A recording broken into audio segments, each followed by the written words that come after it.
सल्ट विधानसभा क्षेत्र उत्तराखंड की 14 साल लगातार विधायक रहे स्वर्गीय श्री सुरेंद्र सिंह जीना जी के निधन के कारण रिक्त है और वहां उपचुनाव होने जा रहे हैं और इस बीच वहां पर चुनावी सरगर्मी शुरू हो गई हैं।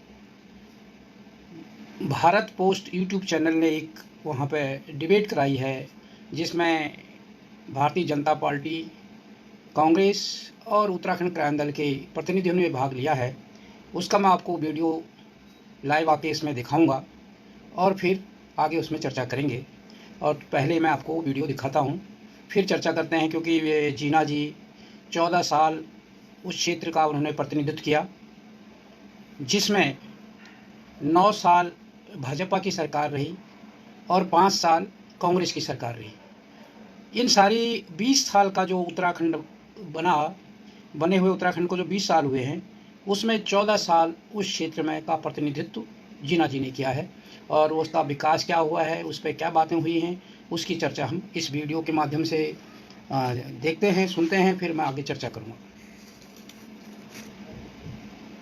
तो है उनको भी सड़कों से जोड़ने का ऐतिहासिक कार्य ये बात भाई ने स्वीकार किया, मैं भी इसको स्वीकार करूंगा कि बनी है। लेकिन भाजपा के लोगों से मेरा ये निवेदन है कि इनका जियो कब का है, ये रोडें कब स्वीकृत हुई, कब आप इसकी टिकट शासन से स्वीकृत हुई, कब इसके ग्राउंड लेवल में जमीन हुई। ये तो सब आपकी 2004 एनडीटी वाली सरकार और कांग्रेस की सरकार की सड़कें हैं जिसमें शिलान्यास बीजेपी के लोग करते हैं। मामला है तो स्वास्थ्य का और शिक्षा के मामले में आप 99% हमारे शिक्षक मौजूद है। दूसरा विषय स्वास्थ्य का 22 डॉक्टरों की नई नियुक्ति की व्यवस्था बढ़ेगी। आईटीआई की हालत हमारे साल के देखिए, हमारे आईटीआई आप सैंटर की देखिए, आप हमारे डिग्री कॉलेज साल तीसरे उत्तराखंड क्रांति दल से युवा गर्भ ना है तो आपको तो सड़क में आगे देख लीजिए, सारी सड़क जो है ऊपर खबर है, आधी ऊपर आधी नीचे, उस रोड में एक गाड़ी नहीं चल सकती किसी भी गांव की अगर विधायक नीति से रोड खुदिए तो। दूसरी बात रही शिक्षा की, 20 साल पहले से यहाँ पे घोषणा हो गई थी कि देहात में केंद्रीय विद्यालय बनेगा, वो आज तक नहीं बनाया, ना केंद्रीय विद्यालय बना। इतनी बुरी हालत है कि पूरी तहसील में आज तक एक भी हमें इंग्लिश मीडियम गवर्नमेंट या प्राइवेट स्कूल तक नहीं मिल पाया 12 तक का। और जहां तक स्वास्थ्य की बात है तो डॉक्टर्स की नियुक्तियां हुई भी होंगी क्या पता। लेकिन यहाँ पे पिछले 20 साल हो गए उत्तराखंड राज्य को बने हुए, हमारी इतनी खस्ता हालत क्यों है कि पूरे विधानसभा में आज तक एक भी अल्ट्रासाउंड और एक्सरे मशीन नहीं आई, ना उनको चलाने वाला लैब टेक्नीशियन आया, ना कुछ आया। इतनी बुरी हालत है स्वास्थ्य की, अगर हमें एक्सरे कराना है तो यहाँ से सीधे 90 किलोमीटर दूर आके जाना पड़ता है। और साथ ही साथ यहाँ पे सड़कें आप देख ही रहे हैं, ये ब्लॉक की सड़क लगा लो, तहसील की लगा लो, इतने सारे गड्ढे पीडब्ल्यूडी से सड़कों के टेंडर पड़ते हैं और उन सड़कों पे अगर झाड़ियां उग जाए तो उसकी कटान भी नहीं होती है। यहाँ पे बाघ का खतरा है, सुअर का खतरा है, बंदरों का खतरा है, इतने सारे खतरे हैं और उस रोड पे आज तक कोई काम नहीं होता जहाँ पे झाड़ी होता है। फिर उस गाँव जितनी झाड़ियां वहाँ पे बाघ छुप के अटैक करता है और बाघ का जो है करंट का मामला है, आप देख सकते हैं यहाँ पे 2 लोगों की डेथ भी हो गई है बाघ के अटैक से। ये जितना भी कारण है ना, ये पिछले 20 साल से बीजेपी कांग्रेस के काम है, इन्होंने उत्तराखंड को सिर्फ बर्बाद करने की राजनीति सुविधा है। आपको 35 किलोमीटर में मिल जाएगी।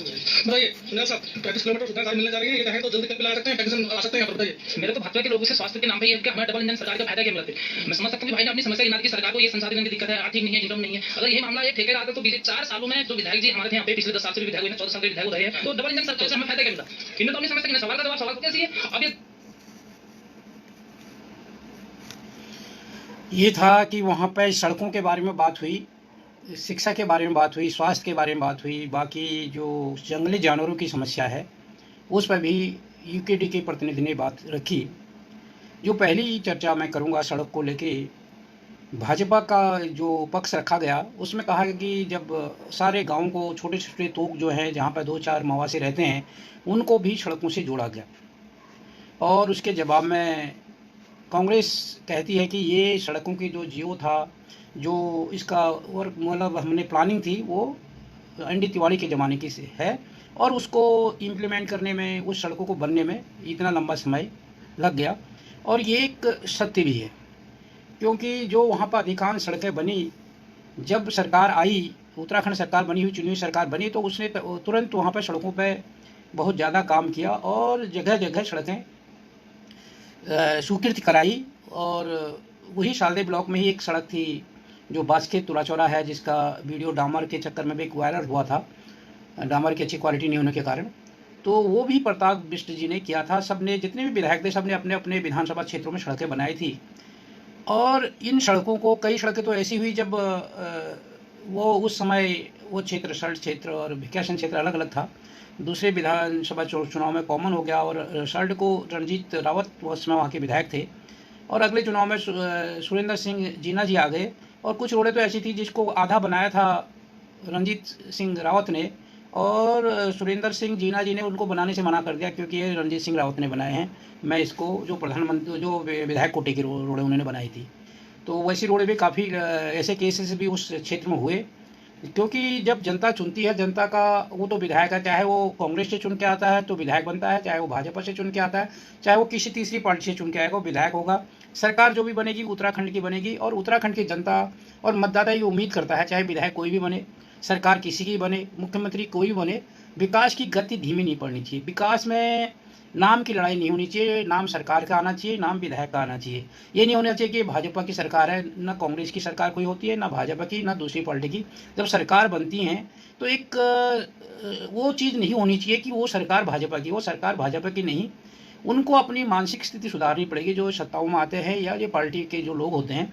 वो उत्तराखंड की सरकार है, मानसिकता अगर ये होती तो विकास कुछ ना कुछ आगे बढ़ता। परंतु होता क्या है, हर व्यक्ति जिसकी सरकार आती है अलग अलग लकीरें खींचती हैं, और जो लगभग 5-6 पहला 5 साल रहा, उसके दौरान जितने भी कार्य हुए उनमें अगर जहां कार्यों का उद्घाटन हो गया था, स्टार्ट हो गए थे कार्य, उन पर आगे बढ़ने में थोड़ा दिक्कतें हुई, और कुछ कार्यों को सुरेंद्र सिंह जीना जी ने अपने दूसरे कार्यकाल में किया। जो कार्य पहले कार्य शुरू में ही जब उत्तराखंड सरकार बनी थी, चुनी हुई सरकार, उसने शुरू कर दिया था। यहाँ पर दूसरी बात ये कहना भी लगूंगा मैं, जो बाजखेत तुराचौरा रोड की बात मैं करूँगा, क्योंकि कोई भी रोड वहाँ आसानी से लोगों को नहीं मिली। जनता ने एक रोड बनी बाजखेत तुराचौरा रोड, उसमें प्रताप बिष्ट जी उसमें विधायक थे, उन्होंने उस रोड को पीडब्ल्यूडी के अंदर है, और उस रोड को सल्ट भिक्यासन विधानसभा क्षेत्र के अंदर से वो ले गए, और उसमें उसके पास से सल्ट विधानसभा के क्षेत्र के लोग जो गांव पड़ते थे उनको कनेक्ट नहीं किया। उसके बाद जो सल्ट विधानसभा के क्षेत्र के लोग थे उन्होंने काफ़ी आंदोलन किया, काफ़ी संघर्ष किया। उसके बाद उनकी रोड सैंक्शन हुई, उसमें कुछ गांव जोड़े गए, जिसमें फुलाई है, मटिला है, और फणिया का जो पूरा हिस्सा था, जबकि वो फणिया के किनारे से होकर जा रही थी, तो उसको भी वो फणिया के नीचे से भी गई, मटिला, तीनों जुड़े उसमें। और बाकी जो और गाँव थे, वो इलाका था, वो उसके नज़दीक से होते हुए निकला, और इसमें करीब 4-5 किलोमीटर रोड की लेंथ जरूर बढ़ी। उससे हमें एक चीज़ सीखने को मिली, या सरकारों को मिलनी चाहिए थी, या अधिकारियों को मिलनी चाहिए थी, या नेताओं को एक समझ में आना चाहिए था कि जनता के हितों को ध्यान में रखना चाहिए। राजनीति, जो रोड बनाओ, विकास करो, अच्छी बात है, परंतु रोड के नाम पर तुमने रोड बनाई, उस पर तुमने राजनीति, विकास कम राजनीति बहुत की। उस संघर्षों में वहाँ की जनता को समझ में जरूर आया, क्योंकि जब वो रोड जा रही थी, पहले वो रोड एकदम गाँव को, मतलब जितने भी गाँव, किसी गाँव को कनेक्ट नहीं कर रही थी, और केवल 5 किलोमीटर उस रोड को अतिरिक्त बनाने से जितने भी गांव जुड़े, चाहे वो गुमटी ग्राम पंचायत का हो, फुलाई के दोनों गांव हों, और मटेले के तीनों गांव हों, फणिया हो, वो सारे गांव को पूरी तरह कनेक्ट करते हुए आगे बढ़ी, और उसका लाभ उन गाँवों को मिल रहा है। और उस रोड पर अब हो सकता है आने वाले भविष्य में वहाँ पर जो यात्री बसें भी चलें। परंतु और जितनी भी सड़कें बनी, उन सड़कों पर बहुत जम के पॉलिटिक्स की, अपने रिश्तेदारों के गांव को जोड़ने के लिए काफ़ी इन्होंने जोर लगाया। वो तो अक्सर होता भी है, परंतु यहाँ बहुत ज़्यादा हुआ। एक एक नहीं, 2-2 रोड अपने रिश्तेदारों के गांव के लिए बनाई गई, और गांव वाले, जो दूसरे गांव वाले थे, वो लगातार ये विनती करते रहे कि हमारे गांव को जोड़ दो, हमारे गांव को जोड़ दो। परंतु जो नेता लोग थे, जो नेताजी थे, वो सुनने के लिए राजी नहीं रहे। और फिर उसके बाद जब बहुत ज़्यादा उनको लगा कि मन्नत हो गई है, और उनको अपने अधीन करके, जिन जो लोग उनसे ज़्यादा लंबे समय तक जुड़े रहे और बहुत उन्होंने उनको योगदान दिया उनके चुनाव में, दूसरे कार्यों में, उन गाँव को जोड़ा गया। और एक ऐसी गंदी राजनीति हुई केवल सड़क के नाम पर। ये सड़क की बात मैं बता रहा हूँ कि अभी भी कई गाँव उस ब्लॉक, उस सल्ट विधानसभा क्षेत्र के हैं, जो अपने हाथ से खुद श्रमदान से सड़कों को ले गए हैं या ले जा रहे हैं। तो इन चीज़ों को भी हमको नहीं भूलना पड़ेगा हमें। देखो, जीना जी ने काम किया, जीना जी का एक, अगर व्यक्तिगत तरीके से हम सोचें तो एक किसी व्यक्ति का निधन होना एक काफ़ी मतलब दुख की बात है। और एक, क्योंकि राजनीति अपनी जगह है, और एक जो वो है मानवीय जो संवेदना है वो अपनी जगह है। तो इस चीज़ का दुख तो है ही, क्योंकि एक जो क्षति होती है, चाहे वो छोटी हो, वो कभी पूरी नहीं की जा सकती है। परंतु जहाँ तक बात आएगी राजनीति की, विकास की, वो 14 साल हमारे विधायक रहे, और उत्तराखंड बने जो 20 साल है, उनमें 14 साल उन्होंने वहाँ पर शासन किया, वहाँ के का प्रतिनिधित्व किया। और जो अभी बात आई कि जो उत्तराखंड क्रांति दल के गर्वित पंथ ने कहा कि वहाँ पर 90 किलोमीटर दूर जाके हमको एक्सरे मशीन अवेलेबल होती है, वहाँ पर अल्ट्रासाउंड नहीं है। तो एक एक्सरे मशीन में तो एक गर्भवती महिला होती है, 8 महीने का गर्भ उसके मतलब पेट में होता है, पहाड़ की ऊबड़ खाबड़ रोड में अल्ट्रासाउंड करने उसको 90 किलोमीटर दूर जाना पड़ता है। वहाँ पे भी उनको ठगते हैं। अगर उत्तराखंड सरकार ये सोचे कि हम फ्री में करा रहे हैं, हम वहाँ के लोगों को सुविधा दे रहे हैं, वहाँ के लोगों को बहुत कीमत चुकानी पड़ती है। एक गर्भवती महिला को 2 बार अल्ट्रासाउंड कराना पड़ता है और उस 2 बार में उसको 2 चक्कर लगाने पड़ते हैं, चाहे वो रानीखेत जाए चाहे वो रामनगर जाए। और उस दौरान इकोनॉमिकली नुकसान भी होता है और जो फिजिकल है जो नुकसान होता है वो होता ही है। तो जो 20 साल का है उसमें तो अधिकांश जो शेयर रहा है वो जीना जी का रहा, या यहाँ पर तो हम बीजेपी का रहा। तो जितना भी वहाँ पे कमियां हैं उन पे हम केवल उसका लिए जिम्मेदार वो वहाँ जो रहे, जिसकी सरकार रही, जो प्रतिनिधि था उसका वो जिम्मेदार है। देखो, काम होना या नहीं होना एक अपना अलग बात है, परंतु उस कामों के लिए कितना प्रयास किया गया। क्या अल्ट्रासाउंड मशीन रखना, जैसे कि वो बीजेपी का प्रवक्ता होता कहना था कि डॉक्टरों की वो बुलाते हैं कि वहाँ पे बेरोजगारी इतनी है, वो कह रहे वो टेक्नीशियन नहीं मिलते हैं, क्योंकि हमारे लोग यहाँ पे जो प्रवास में आके अधिकांश अस्पतालों में जो टेक्नीशियन हैं वो उत्तराखंड के लोग हैं और डॉक्टर अवेलेबल नहीं है। वहाँ पे बेरोजगार लोग घूम रहे हैं। अब कह रहे हो ना डॉक्टर अवेलेबल है ना टेक्नीशियन अवेलेबल है, तो ये बहाने अब चलने वाले नहीं हैं, क्योंकि लोग समझते हैं कि आज जो स्किल मैन पावर है उत्तराखंड में, स्किल मैन पावर की कमी नहीं है। उत्तराखंड के लोग बाहर जाके अपना हुनर दिखा रहे हैं। तो उत्तराखंड में हुनर नहीं है लोगों के पास ये कहना, उत्तराखंड में लोग उपलब्ध नहीं है ये कहना काफ़ी वो है, जिसमें जो समझ में नहीं आता क्यों तुम उत्तराखंड के लोगों को लेना नहीं चाहते। सत्य तो ये है, क्योंकि तुम्हारे दिमाग में पीपीपी मॉडल घूम रहा है हॉस्पिटलों का, तो तुम वहाँ पे कैसे क्यों अपना खर्चा करोगे। सरकार खर्चा करना ही नहीं चाहती। दूसरी चीज़ रही सड़कों का, तो यही है कि अब वो एक विकास की बात है। जब वो करते हैं कि हमने पहले सड़क खोदने की बात की, फिर उसमें सोइलिंग की बात की, फिर उसमें डामर करने, मतलब इन्होंने क्या से हम पहले कार्यकाल में सड़क बनाएंगे, दूसरे कार्यकाल में हम उसमें सोइलिंग करेंगे, तीसरे कार्यकाल में हम उसमें डामर करेंगे या फिर दूसरा कोट करेंगे उसका सोइलिंग का। तो ये जो सारा तरीका है इनका, क्योंकि तरसा तरसा के ये चुनाव लड़ते हैं वहाँ पे, क्योंकि ये राजनीति होगी कि किसी को सक्षम नहीं बनाना, उसकी परेशानियों का समाधान नहीं निकालना, उसको परेशान करना है। मतदाता परेशान होगा तो इनका चक्कर काटेगा। मैंने जो स्टार्टिंग में की थी कि सड़क किसकी बनी, जिसने लगातार इनके वो चक्कर काटे, जब इनको लगा कि एक कार्यकाल में या 2 कार्यकाल में उसने इनको वोट दिया तो उसके बाद उसका काम इन्होंने किया। तो एक जो प्लानिंग होनी चाहिए, क्योंकि जो हमारा जनप्रतिनिधि को ये नहीं सोचना चाहिए कि मैं चुनाव जीता एमएलए हो, उसको ये सोचना चाहिए कि मैं इनका प्रतिनिधि हूँ और मेरा इनका प्रतिनिधित्व करना है। इनके जो भी मुद्दे हैं ये मेरे पास क्यों आते हैं। देखो, अगर प्रतिनिधि के पास लोग जाएं तो इसका मतलब कहीं ना कहीं जागरूक प्रतिनिधि नहीं है। अगर प्रतिनिधि के चक्कर लोग काट रहे हैं तो इसका मतलब हमारा प्रतिनिधि संवेदनशील नहीं है। प्रतिनिधि को खुद प्लानिंग करनी चाहिए, वो वहाँ के लोगों के साथ कहना चाहिए कि मैं आ रहा हूँ, बैठक करते हैं और बताओ क्या क्या समस्या है, हमको क्या बातें उठानी है। अभी सत्र बैठने वाला है विधानसभा का, हम वहाँ पर क्या मुद्दे उठाएंगे, इस क्षेत्र के लिए हमको क्या करना, नया करना चाहिए। इस तरीके के मुद्दे लेके अगर प्रतिनिधि जाता है तो उत्तराखंड की बेहतरी निश्चित है। परंतु प्रतिनिधि ये कहता है कि मेरे पास 2 चुनाव तक जो चक्कर नहीं काटेगा उसका मैं काम ही नहीं करूँगा, ये मानसिकता लेके आज की राजनीति हो रही है। दूसरी बात जो इस चर्चा में सबसे बड़ी जो दुख की बात है, चाहे वो जो वहाँ पर रिपोर्टर थे उन्होंने भी इस पर फोकस नहीं किया, जो जंगली जानवरों का आतंक है। जबकि उत्तराखंड क्रांति दल के जो प्रतिनिधि थे तो उन्होंने उस बात की बंदरों की बात की, सूअरों की बात की, जो तेंदुए की से अभी अटैक से औरतों मारी गई हैं उनके बारे में बात की। परंतु जो भाजपा और कांग्रेस जो मोटा शेयर वहाँ का ले रहे हैं, जो 20 साल से वो वहाँ पर राज कर रहे हैं, उनकी तरफ से इस पर कहीं चर्चा नहीं हुई। क्योंकि हमारा जो आजीविका का बेस है, जो वहाँ का जो बेस है, जिसकी वजह से लोग वहाँ बसे हैं, उसकी बर्बादी वहाँ के बंदरों ने कर दी। उसकी बर्बादी का कारण वहाँ सूअर बन रहे हैं। और एक जो राजनीति के जानवर तो वहाँ पे थे ही थे, राजनीति ने तो वहाँ गदर मचा ही रखा है। अब ये जंगल के जानवरों ने और अलग आतंक मचा दिया है कि वहाँ पे भालू, बाघ और तराई में हाथी और इन जो जानवरों का जो आतंक है, इसके बारे में भी चर्चा होना जरूरी है। और जो पलायन के ऊपर आप बात करते हैं या फिर रोजगार की बात होती है, उस पर ये लोग वो बातें करते हैं। मैं इसको वीडियो को आगे आपको लोगों को दिखाता हूं, उसके बाद आगे चर्चा करेंगे।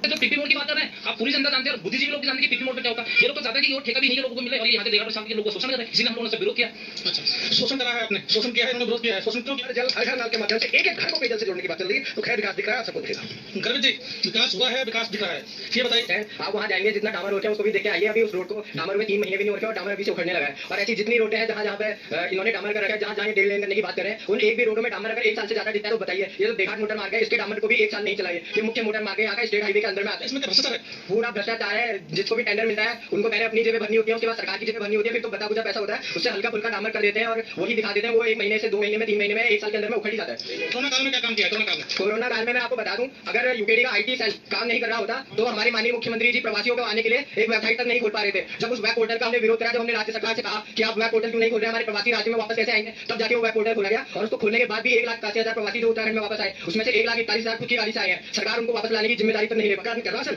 जब देखा कि भैया प्रवासी लोग हैं घर में जो दिल्ली से यहाँ छोड़ के आए, उनको खाने की स्थिति क्या होगी, रोजगार नहीं है, जो हमारे जानवर कार्य करते ठेकेदार लोग आ रहे थे, उनके मजदूर बेरोजगार हो गए थे, उनके लिए व्यवस्था की, जो खच्चर वाले थे उनके लिए सरकार ने राशन की व्यवस्था की। उसके अलावा 9 महीने तक पूरे काफी काम किया है। कोई भी गरीब जो भी प्रवासी या दिल्ली से जो लोग आए उनके लिए काम किया है और भाजपा ने खाना कर दिया इसमें। अगर सत्य को हम स्वीकार करेंगे तो कोरोना काल में जब मैं बड़े भाई को व्हाट्सअप करता था कि दादा मेरे गांव के कुछ लोग गाजियाबाद में हैं, कुछ काशीपुर में है, कुछ रामनगर में, को भैंसा कहते थे देखते हैं कि ये बड़ी प्रोसेसिंग है और इसमें आपको सिस्टम से अनुमति लेनी पड़ेगी। तो ये बात को अगर ये भाई स्वीकार करेगा, ये फंसे होते हैं, इनके घर के कोई मेंबर वहाँ पे रहते, हमारे गांव के लोग खुद दिल्ली से यहाँ 14 दिन में पैदल पहुंचते रामनगर होते हैं। मुख्यमंत्री आखिरी नंबर में नहीं है, टॉप 10 में नहीं है मुख्यमंत्री उत्तराखंड के, बताइए क्यों नहीं है? अट्टे जी, एक आधार टैक्स के नाम से उत्तराखंड प्रसिद्ध हो गया।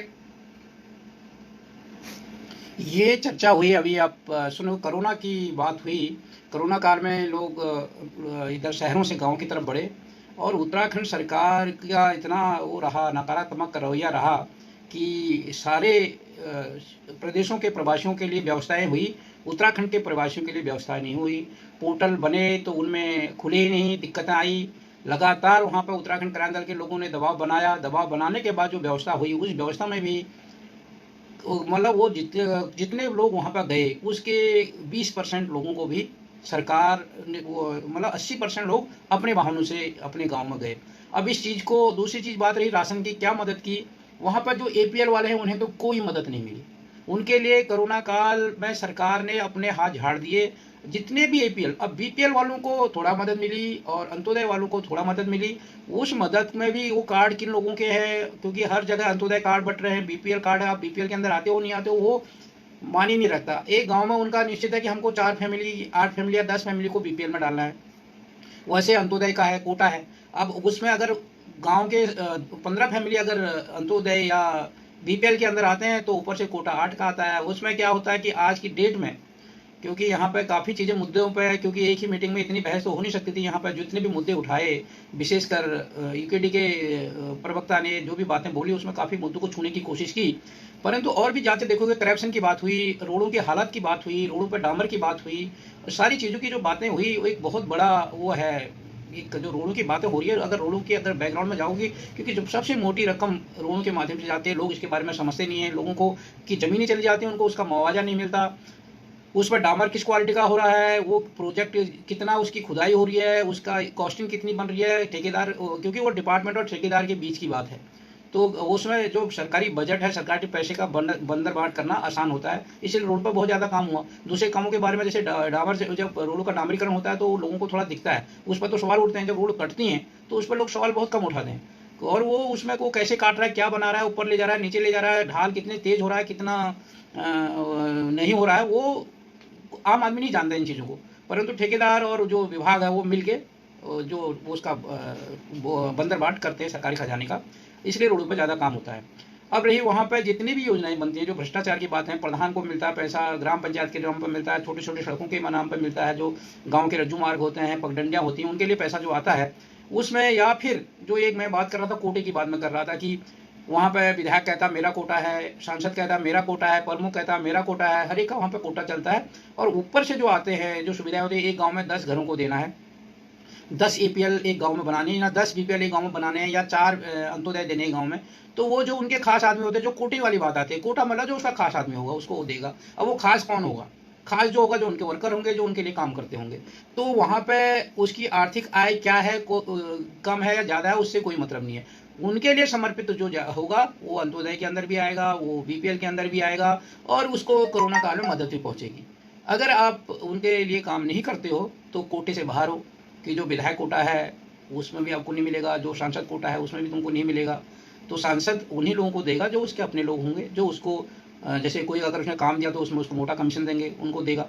तो ये एक वहाँ पे एक जो, क्योंकि जो बात में चली गई, हर एक आदमी वहाँ पे ऐसा हो गया कि मेरा हिस्सा क्या होगा, और मेरा हिस्से में क्या होता है, जो सरकारी योजनाएं कोई आती है, जनता को बेनिफिट की कोई योजना आती है, उनमें अपना कोटा फिक्स कर लेते हैं, उसी से वो अपना हिस्सा ले लेते हैं। एक तो वहाँ की बहुत बड़ी समस्या है। अगर किसी भी ग्राम प्रधान से आप पूछोगे, किसी भी जितने भी रोडें वहाँ बनी है, आज की डेट में कोई रोड नहीं है। अगर कोई भी पगडंडी बनी होगी, आज की डेट में पगडंडी नहीं है। जब से देश में ये प्रधानों के माध्यम से ये गाँव में काम होने लग गया है और पैसा के बंदर बाट होने लगे हैं, तब से पैसा आता है सड़कों के नाम पर, और वो रोडें पहले से भी बदतर हो गई। पहले अच्छी रोडें थी, जब डिस्ट्रिक्ट बोर्ड हुआ करता था तो काफ़ी अच्छी रोडें उसने बनाई थी, वो रोड भी बर्बाद हो गई है। तो ये चीज़ है वहाँ पर, जो विकास की बातें हैं, रोजगार की बातें हैं, रोजगार के ऊपर भी बातें होती हैं। तो रोजगार के लिए क्या होता है कि बैंक वाले लोन नहीं देते हैं, बैंक वाले सिक्योरिटी मांगते हैं। अब वो सिक्योरिटी कहाँ से देगा? छोटे छोटे लोन के लिए भी उससे मांगते हैं कि सिक्योरिटी जमा करो, तो गारंटी मांगते हैं, वो कहाँ से देगा? तो इन चीज़ों का कहीं भी देखो, जब हम ग्राउंड लेवल पर काम करेंगे तभी हमको इन चीज़ों का ज्ञान होगा। अब आगे देखते हैं क्या इस देखो चर्चा को आगे बढ़ाते हैं इसमें। गया था कि विधानसभा के जो सचिवालय का तल्ला था, वहाँ एक ऐसी व्यवस्था बना दी थी, आपको फुल सब्मिट करना तो पहले वहाँ टिकट लेकर जाएंगे। वर्तमान में पूरे सचिवालय को अगर आज भ्रष्टाचार मुक्त किया है, कमीशन खोर से मुक्त किया, तो त्रिवेंद्र सिंह रावत ने किया। मैं बात करूँगा गर्वित से। गर्वित पंत ये बताएं कि मुख्यमंत्री का नंबर तो शायद गिनती में नहीं है उत्तराखंड के जो सर्वे है, आप क्या कहते हैं? देखिए, मैं आपको इनके शासन प्रशासन के बारे में बताता हूँ। यहाँ पे सियालदे में तहसील है, आप वहाँ जाके देख लीजिए, 3-4 तहसील में एक एसडीएम बैठता है और एक ही तहसीलदार बैठता है। ये इनके शासन प्रशासन की व्यवस्था है। अगर यहाँ पे शासन प्रशासन होता है तो आज इतनी घूसखोरी, इतना करप्शन नहीं होता। और जहाँ तक मुख्यमंत्री जी के सर्वे की बात है, तो वो देहरादून से ना निकलने में पहले नंबर पे है। अगर उन्होंने पहाड़ की तरफ ध्यान दिया होता तो आज पहाड़ की हालत नहीं होती। पिछले 20 साल से चाहे कांग्रेस का मुख्यमंत्री हो चाहे भाजपा का मुख्यमंत्री हो, ये सिर्फ देहरादून में बैठ के राज करना चाहते हैं। ग्रीष्मकालीन राजधानी के नाम पे बेवकूफ बना रहे हैं। 2 महीने में एक सेशन वहाँ पे चलाएंगे, वहाँ पे बजट पास होगा और बजट का कुछ होगा ही नहीं, आपस में ही बंटवारा हो जाएगा। ये इनका शासन प्रशासन है, ये इनके पहाड़ों की तरफ सोच है। हमारे पहाड़ आज खंडर बन चुके हैं, इतना सारा पलायन बढ़ चुका है। क्यों हो रहा है? शिक्षा, स्वास्थ्य और रोजगार की कमी की वजह से हो रहा है। लगभग उत्तराखंड से 49% लोग जो है वो रोजगार के चलते उत्तराखंड से पलायन कर रहे हैं और देहरादून और दिल्ली बसने के लिए मजबूर है। सर, सबसे बड़ा मुद्दा है, तो सबसे बड़ा मुद्दा है पलायन का और रोजगार का। ये कैसे कम करेंगे आप? इसके लिए आप क्या करें? पलायन, जाहिर सी बात है कि पलायन एक शाश्वत है, और वो चाहे गांव से शहर की ओर, शहर से महानगर की ओर, देश से विदेश की ओर, समय हमेशा चलता रहता है। जब संसाधन बढ़ते रहते हैं तो व्यक्ति की एक व्यक्तिगत आकांक्षा होती है कि वो चाहता है कि बेहतर सुविधा की तरफ भागो। जो भाजपा के प्रवक्ता है, उनसे ये पूछना है कि आपने कहा कि हमारी सरकार पेयजल के बारे में बहुत अच्छा कार्य कर रही है। महोदय, जरा ये बता दीजिए। ये बातें रही। अब ये यहाँ पे एक सवाल उठा करप्शन के ऊपर, क्योंकि जब सवाल आया ये है तो वो आरोप लगाते हैं कि कांग्रेस ने करप्शन किया, वहाँ पे अटैचियाँ जाती थी।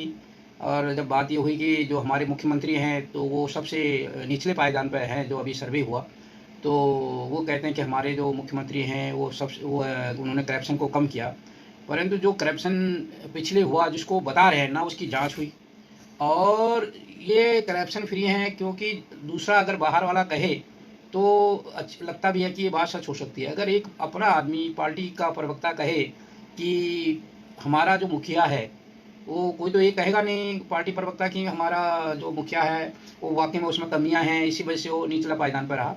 दूसरी ओर बात आरोप लगता है कांग्रेस पे कि उसने बहुत ज़्यादा भ्रष्टाचार था और भ्रष्टाचार हमने कम किया। तो भ्रष्टाचार था, तुमने कम किया, चलो इसको भी हम स्वीकार करते, पर भ्रष्टाचार की तुमने जांच क्यों नहीं की? जो सरकारी खजाने को चूना लगाया, जो गलत काम कांग्रेस ने किए, उनकी जांच करने में आप क्यों डरते हो? अगर गलत किया है, इससे तो क्या लगता है, जब तुम्हारी सरकार आई तुमने कुछ नहीं किया, तो इससे लगता है कि कांग्रेस ने भ्रष्टाचार किया ही नहीं। तुमने चुनाव जीतने के लिए बोला कि कांग्रेस ने भ्रष्टाचार किया, चुनाव जीत गया, बैठ गए। अगर उसने किया था कि इसने चोरी की है तो उसको चोरी को पकड़ो ना, चोरी पकड़ाते लोग साबित करते हैं कि इसने चोरी की। अब हम 20 साल से सुन रहे हैं कि जिसकी भी सरकार सत्ता में आती है वो कहते हैं पिछले ने किया था, और जो विपक्ष में होता है वो कहता है इसने किया है। तो ये जनता को बेवकूफ़ बनाना बंद करो। जो अगर किया है, अगर किसी ने चोरी की है तो जो सरकार का पैसा खाया है, वो गलत तरीकों का इस्तेमाल किया है, तो उनकी जांच होनी चाहिए और मतलब सत्य सामने आना चाहिए। अब रही बात पलायन के ऊपर, गैरसैंण के ऊपर, ये लोग बोलते नहीं। पलायन के ऊपर एक तरफ तो भाजपा सरकार पलायन आयोग बना रही है, दूसरी तरफ उनका जो प्रवक्ता है वो कहता है ये तो शाश्वत है, लोग अपनी बेहतरी के लिए जाते हैं। पर उत्तराखंड में तो लोग बदतरी के लिए जा रहे हैं। उत्तराखंड के लोगों की हालात, अपने यहाँ पर अगर खेती करते तब भी गुजारा होता, उनका तो पलायन करने के बाद गुजारा नहीं हो रहा है, बुरी हालत में है। तो ये तो इसका मतलब भाजपा या हमारी कांग्रेस की सरकारें पलायन की त्रासदी को समझ ही नहीं पाई, उनको समझ में नहीं आ रहा है। वो सोच रहे हैं हमारे लोग बेहतरी के लिए जा रहे हैं। बेहतरी के लिए जाते तो पहाड़ भी बेहतर होता है और हम प्रवास में भी बेहतर होते, उत्तराखंड के लोग प्रवास में भी बेहतर होते। अब हालत ये है प्रवास में उत्तराखंड के लोगों की कि कोई भी व्यक्ति हम संख्या हमारी कितनी भी हो, हमको अपनी पार्टी के टिकट के लायक नहीं समझता, हमको अपने प्रतिनिधित्व नहीं मिलता किसी भी संस्था में। हमारे लोगों को कोई भी केवल इस्तेमाल करता है, यूज करता है। हमारे लोगों में वो चीज़ नहीं है कि हमको इस समाज का भी एक प्रतिनिधित्व होना चाहिए, समाज का भी प्रतिनिधि यहाँ होना चाहिए, ऐसा कोई नहीं सोचता। तो इस तरह की हालत हमारी है। तो क्या हम बेहतरी के लिए आए हैं, ये समझना पड़ेगा, चाहे कोई भी सरकार हो, क्योंकि हमारा समाज कितनी बेहतरी कर रहा है, कितनी बेहतरी की स्थिति में है, इनसे अनुमान लगाया जाता है। अगर हमारा व्यक्ति पलायन करने के बाद कहीं का मुख्यमंत्री होता, कहीं मंत्री होता, कहीं विधायक होता, कहीं सांसद होता, तो हम कहते वाकई में हमने बेहतर स्थिति में है। अब हमारी स्थिति तो वही है, हम वहाँ भी उत्तराखंड में मतदाता थे, यहाँ भी मतदाता, जहाँ भी जा रहे हैं वहाँ मतदाता है हमारा आदमी, तो और वही झंडे बोक रहे हैं, वही नारे लगा रहे हैं, वही हलवा पूरी खा रहे हैं। तो इन चीज़ों को समझना पड़ेगा कि हम बेहतर नहीं हो रहे हैं। उधर मुख्यमंत्री तुम्हारे पलायन आयोग बना रखा है, सब कुछ कर रखा है। जब ये शाश्वत है ही तो तुम्हारी समझ में आ ही रहा है, तो ये बातें क्यों है। अब गैरसैंण की बात होती है, जानवरों को लेके बात नहीं हुई, रोजगार को लेके बात नहीं हुई, जंगली जानवरों को लेके बात नहीं हुई चर्चा में, वो होना जरूरी है। रोजगार को लेके बात होना जरूरी है, और जो पलायन है इसको लेके बात व्यापक चर्चा जरूरी है। और गैरसैंण को लेके गैरसैंण केंद्र होना चाहिए, क्योंकि जब तक गैरसैंण की बात नहीं होगी तब तक ना उत्तराखंड का भला होगा, न ही कोई चर्चा एक सही दिशा में जाएगी। तो उत्तराखंड का जो मुद्दा ये बच रहे हैं दोनों पार्टियां, अभी तक जो दिख रहा है कि ये नहीं चाहते कि रोजगार पर बात हो, ये नहीं चाहते जंगली जानवरों की जो आतंक है वहाँ पर परेशानी है उस पर बात हो, ये नहीं चाहते रोजगार के ऊपर बात हो। आगे क्या होता है मैं आपको इसको आगे बढ़ा के आपको दिखाता हूँ। इमली चतुर्थी पेयजल योजना है जिसको कि 15 साल हो गए हैं। 15 साल से पुनर्गठन की अभी भी मांग उठती आ रही है, उसमें आपकी क्या प्रगति है। जबकि पिछली जब हरीश रावत सरकार थी उन्होंने इसको मुख्यमंत्री की घोषणा में डाला था और 17 करोड़ का इसमें डीपीआर बना के भेजी थी। उसके बाद आपकी सरकार ने 13 करोड़ का एस्टीमेट कर दिया और 9 करोड़ लाया, लेकिन 9 करोड़ का भी कब बनेगा और दूसरा स्टेडियम कब बनेगा। आपके दो मुख्यमंत्री इसमें घोषणा करके गए, उसका क्या होता है। इनका यही काम रहा है कि ये लोग सिर्फ घोषणा करने में 10-20 हजार की, मैं जवाब दे रहा हूँ, इन्होंने हमेशा इनकी यही राजनीति रही है कि 10-20 हजार की टोकन मनी डाल दी जाए और उसको लटका कर, क्योंकि इनको पता होता है और ये घोषणा करते हैं आखिरी समय में, जब यह पता होता है कि देखिए जहां तक घोषणाओं की बात है तो बीजेपी ने भी सिर्फ घोषणा करी है, आज तक विकास नहीं करा।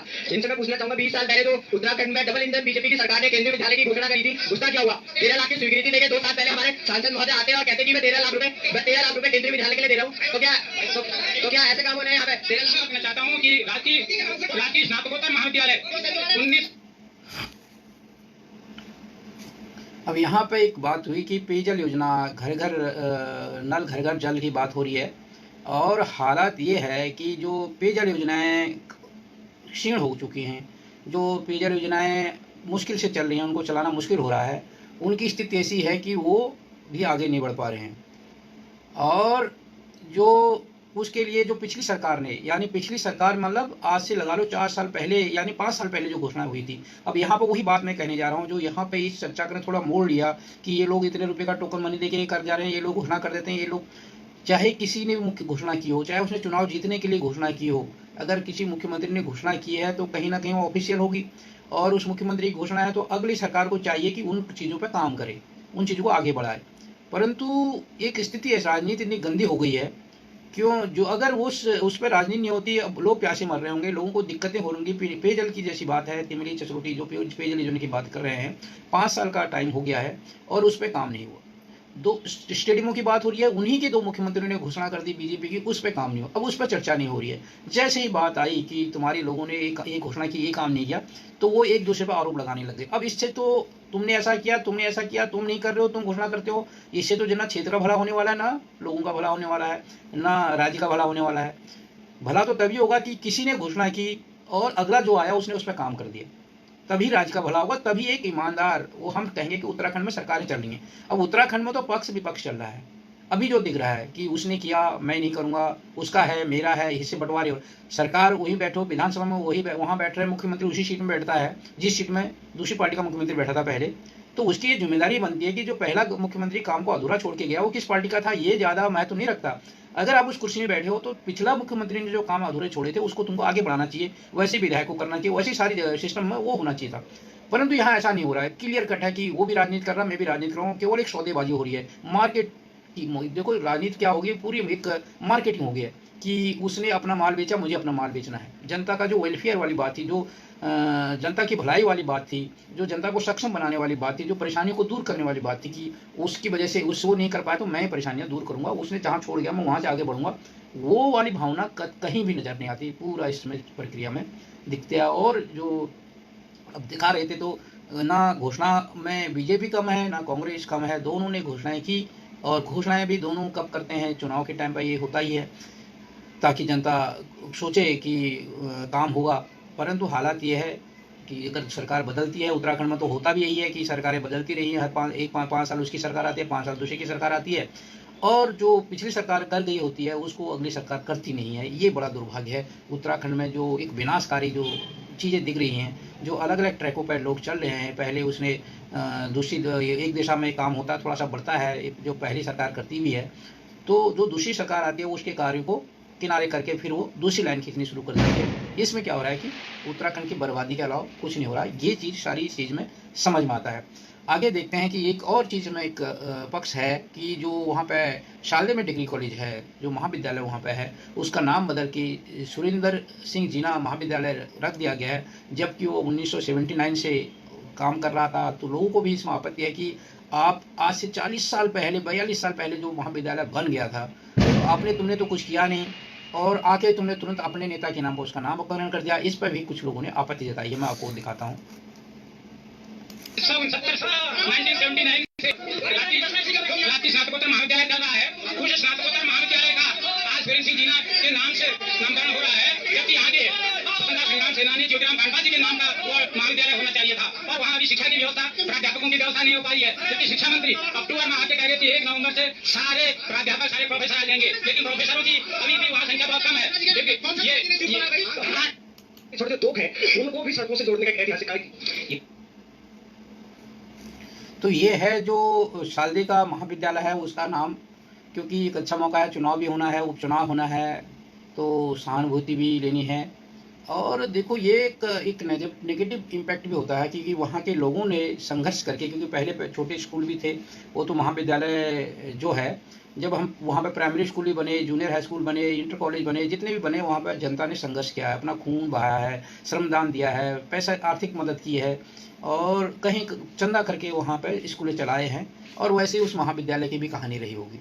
परंतु अचानक जो उस समय जब वो विद्यालय चला था, वो व्यक्ति उस समय करीब ज़्यादा कितना 10-11 साल का रहा होगा।